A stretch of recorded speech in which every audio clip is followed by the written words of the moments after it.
আসসালামু আলাইকুম। আজকে চমৎকার একটি চিকেনের রেসিপি নিয়ে হাজির হলাম। প্রথমে আমি চিকেনগুলোকে ধুয়ে নিয়ে এর মধ্যে দিয়ে দিলাম লবণ, ১ টেবিল চামচ পেঁয়াজ বাটা, 1/2 চামচ রসুন বাটা, 1/2 চামচ আদা বাটা এবং 1 চামচ সয়া সস। এরপর একটু সামান্য হলুদের গুঁড়ো, একটু মরিচের গুঁড়ো দিয়ে এটাকে আমি মেখে মেরিনেট করে রাখছি ২০ মিনিটের জন্য। যারা আমার ভিডিওটি দেখছেন প্লিজ ভিডিওটিতে একটি লাইক দিয়ে দিবেন এবং আমার চ্যানেলটিকে সাবস্ক্রাইব করে দিবেন। যারা এর মধ্যে আমার চ্যানেলটি সাবস্ক্রাইব করেছেন আপনাদের সকলকে অসংখ্য ধন্যবাদ। যদি ফেসবুক পেজ থেকে আমার ভিডিওটি দেখে থাকেন তাহলে আমার পেজটিকে ফলো করে দিবেন। আমি প্রথমে একটা প্যানে তেল দিয়ে কিছু পেঁয়াজ কুচিকে বেরেস্তা করে নিয়েছি। পেঁয়াজ বেরেস্তাটা উঠিয়ে নিলাম। এরপরে দিয়ে দিলাম দারচিনি, এলাচ এবং 2টি তেজপাতা। এটাকে একটু ভেজে নিয়ে ম্যারিনেট করা মাংসটা এর মধ্যে সরাসরি দিয়ে দিলাম। এখানে কোনো মশলা আমি এখন দিব না। মাংসটাকে 5 মিনিটের মতো আমি ভেজে নিয়েছি তেলে। এটা ভাজার পর যখন তেলটা আলাদা হয়ে আসছে, মাংস থেকে চিকেন থেকে যে পানিটা বের হয় সেটাও শুকিয়ে গেছে। তারপর এর মধ্যে আবার দিয়ে দিলাম পেঁয়াজ বাটা 1 টেবিল চামচ, 1/2 চামচ আদা বাটা, 1/2 চামচ রসুন বাটা দিয়ে এটাকে আবারও মাংসের সাথে আমি মিলিয়ে নিচ্ছি। আমি এখানে ধাপে ধাপে বিভিন্ন মশলাগুলো অ্যাড করব। এখন এখানে দিয়ে দিব টমেটো কেচাপ। আপনারা চাইলে সরাসরি টমেটোকে ব্লেন্ড করেও দিতে পারেন। আমি টমেটো কেচাপটা দিয়ে দিচ্ছি। এখানে মিনি প্যাক দিয়েছি 3টে। টমেটো কেচাপটা দিয়ে আমি এটাকে মাংসের সাথে খুব ভালো মতো মিলিয়ে নিচ্ছি।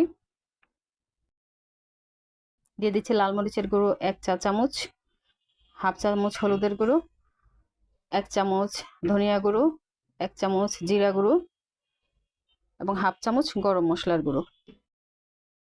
দিয়ে দিচ্ছি লবণ এবং এটাকে মাংসের সাথে খুব ভালো মতো মিলিয়ে নিব। শুকনো মশলাটা ভালো মতো কষানোর জন্য এখানে সামান্য পরিমাণ পানি দিয়ে দিচ্ছি। পানি দিয়ে এটাকে আমি এখন ঢেকে 4 থেকে 5 মিনিটের মতো রান্না করব। এর মধ্যে মাংসটা কষানো হয়ে যাবে।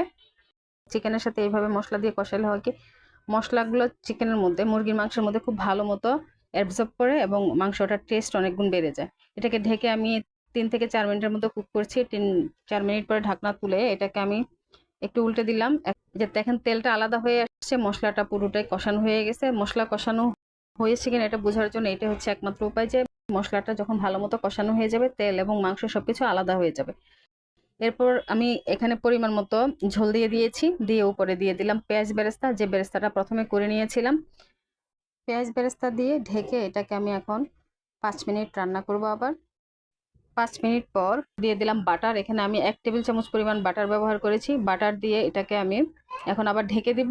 ঢেকে প্রায় 5 মিনিটের মতো রান্না করব। এর মধ্যে মাংসের যে পানিটা আছে, যে ঝোলটা আছে, ঝোলটা হাফ হয়ে যাবে শুকিয়ে এবং বাটারটাও সুন্দর মতো মিলে যাবে। ঠান্ডা হওয়ার পর আমার মাংসের কালারটা দেখেন কেমন চমৎকার হয়েছে। এটা যেমন চমৎকার হয়েছে দেখতে, তেমন খেতেও কিন্তু চমৎকার হয়েছে। ধন্যবাদ সবাইকে যারা আমার সাথে থেকে ভিডিওটি দেখেছেন।